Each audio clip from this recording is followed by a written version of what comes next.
Hey guys, so if you've seen the last episode of Cold Noir, you will have seen that we've included a lot of patents. I specifically stopped short of including this patent because after reading through it pretty thoroughly, I decided that this needed its own video. We're surrounded by so much technology and it has become so integrated into our lives that I don't think people even realize some of what these things can do. I honestly don't think at this point that we are taught traditionally almost anything about how the world actually works. They churn everybody out in public schools to walk around just blind to everything. Just a mindless consumer, no critical thought, just sitting in front of your television, being programmed. That's why they call it programming. This is one of the creepiest patents I've ever read. And it's a real this is the thing. This is, I mean, you watch sci-fi shows and horror movies, and oh, that's scary for 2 hours, but you read something like this, and then you just start thinking about how everything really works. I mean, we've not been told. We haven't been told how we work, okay? Let alone how everything else does. And then you come to something like this. So I've had this patent in a folder printed off for a while. I've been meaning to talk about it. And then I saw recently Richie from Boston covered this actually. And I was like, wow, that's kind of rare that he got this sent to him too. Good. I hope more people are talking about things like this. This is the kind of stuff that's actually going on in the reality that we're all sharing. This is United States patent number 6,506,148B2. Dated January 14th, 2003.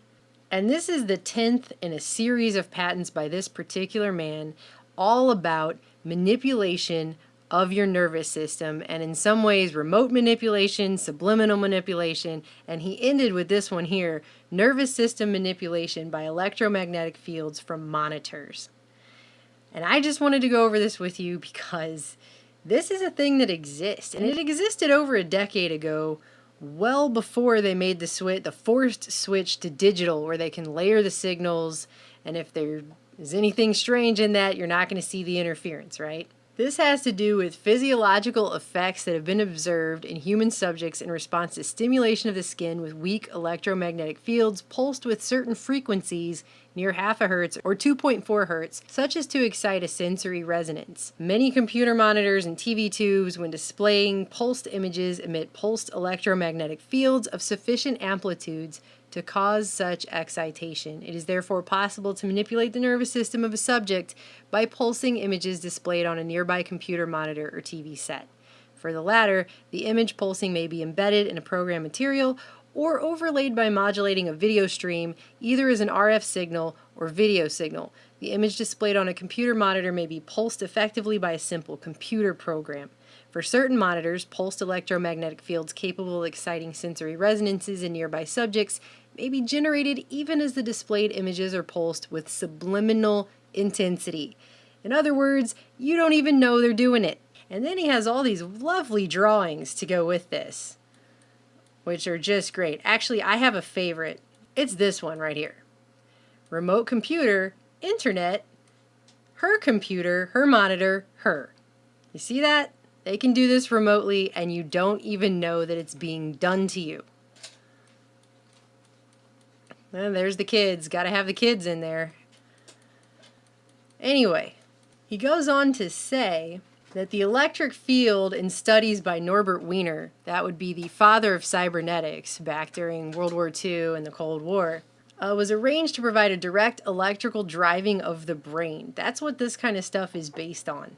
And he goes on to say that it's been found that indeed physiological effects can be induced in the manner by very weak electric fields if they're pulsed with a frequency near half a hertz. The observed effects, which is just the ones they had for this particular patent, include ptosis of the eyelids, which means your eyelids close and flutter, relaxation, drowsiness, the feeling of pressure at a centered spot on the lower edge of your brow, seeing moving patterns of dark purple and greenish yellow when your eyes are closed, a tonic smile, a tense feeling in your stomach, sudden loose stool, and sexual excitement, all depending upon the precise frequency used and the skin area to which this field is applied. So, you ever watch a movie and you're not really feeling it all that much? Let's say it's a romantic movie and you're not really feeling it, and something happens and the two characters are swooning and they play that swell of music, and even though you're not really feeling it and you kind of think the movie's lame, you still get emotional and you start crying. Or like when people used to cry at long distance commercials back when we had long distance commercials. I don't know, I'm probably dating myself now and how old I am when I say stuff like that, but the point is, we've all had moments in watching movies or different things where your emotions don't match how you really feel based on the film. And you could just say that's creative filmmaking. But when you see something like this, you got to wonder, is it also something like this? Because they can do this. And he's saying right here they have the ability to. And if you read at the first page again, this patent is based on years worth of other patents. So it isn't like he just came up with this off the spot. He's got 10 of his own patents based on doing this kind of stuff. Then he goes on to say in the summary that the implementation of the invention is adapted to the source of video stream that drives the monitor, be it a computer program, a TV broadcast, a videotape, or a DVD. And a program written in Visual Basic is particularly suitable for use on computers that run Windows 95 or 98. That's how basic this technology is. Okay? It does not take much. They could use Visual Basic to run it on Windows 95. Okay? So, and this is all those years ago. I have no idea what they have today. And it is to the point that at the end of his own patent, in the summary, this man, Hendrikus Lewis, says, certain monitors can emit electromagnetic field pulses that excite a sensory resonance in a nearby subject through image pulses that are so weak as to be subliminal. This is unfortunate since it opens a way for mischievous application of the invention whereby people are exposed unknowingly to manipulation of their nervous systems for someone else's purposes. Such application would be unethical and is of course not advocated. It is mentioned here in order to alert the public to the possibility of covert abuse that may occur while being online, while watching TV, a video, or a DVD. I've read a lot of patents actually in my day, and I've never seen somebody warn in their own patent of the covert misuse of something the way that guy just did in his own patent. What makes it even more disconcerting is when you look up information about this, and other people have looked up because they've seen all these patents and they went, what the hell? And if you go look at his history, it becomes much more disconcerting that he's coming up with these things. It wasn't like he just thought of this by himself and randomly came up with it.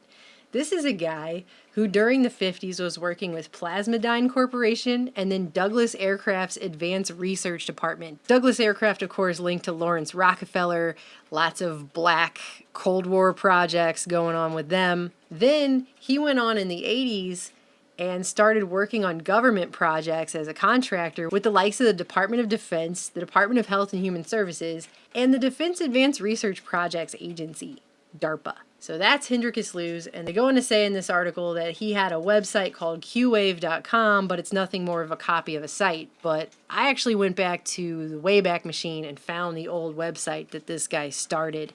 And after reading through Are You Sensitive to Electric Fields and the Q&A that he has here, I feel like the guy almost has remorse for what he's created, or he figured out through this series of patents that he put out over the 90s and the early 2000s that he was coming up with something that wasn't actually very good. And so he wanted to warn people about it. And that's kind of what I get, the sense I get from this website of his that he had up at the time. This is no longer a current website, but back in the day he had this, and he said that depending on these frequencies, relaxation, drowsiness, sexual arousal, he knew he could cause all these things with this program.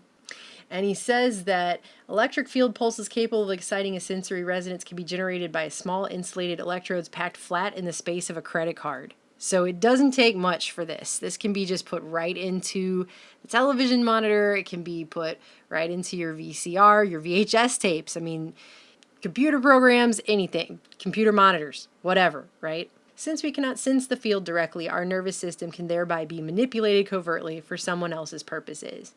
And then he was selling for rather cheap, $14 at the time, a program that you could buy and put onto your computer, and then you could test it on yourself to see how susceptible you are to this.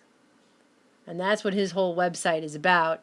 And then under the Q&A section, he's got all of his other patents. And like I said, you have everything here. Subliminal acoustic manipulation of your nervous system, manipulation of nervous systems by electric fields, magnetic excitation, pulsative manipulation. I mean, he's got it all right here. These are his 10 patents. And it ended with this one on monitors. And then he made this website. And the whole thing is just replete with him feeling, I think, pretty badly about what he did. You have to understand, all of these science projects, right? The government has these contractors and they make things and they're very compartmentalized. And I don't think people a lot of times realize, not all the time, some people are just horrible people and they're just in things for bad means. But I think some people actually genuinely think, I'm an engineer, I'm a scientist, I'm doing good things. And they don't even have the foresight to realize what their stuff could be used for and that it could be used against the general public.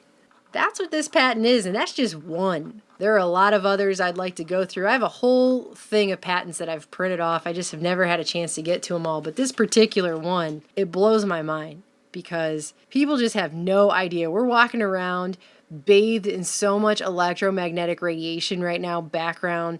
Human beings have never been exposed to the level that humanity is currently being exposed to in our modern technological age. And we're carrying cell phones in our pockets. We're sitting in front of our computer monitors. We're sitting in front of our television sets.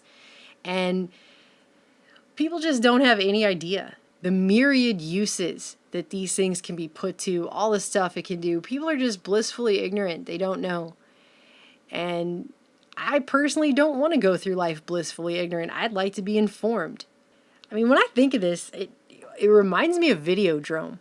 If you haven't seen the movie Videodrome, it's a very weird, creepy, violent movie, but they said in that movie the battle for the minds of North America would be fought in the Videodrome, and it was about programming that was turning people violent and crazy. And I mean, he mentioned some of the things that weak electromagnetic fields can do at certain pulsed frequencies, but that was not an exhaustive list of everything that they can do. And I bet it's a lot more than just making people cry at sappy movies. All right? So I just thought you guys should be aware of that. You always get people coming into your videos and they say things like, what am I supposed to do with that information? Well, it's supposed to help empower you to at least know that this is a thing that exists. And so you're not just walking around an ignorant victim.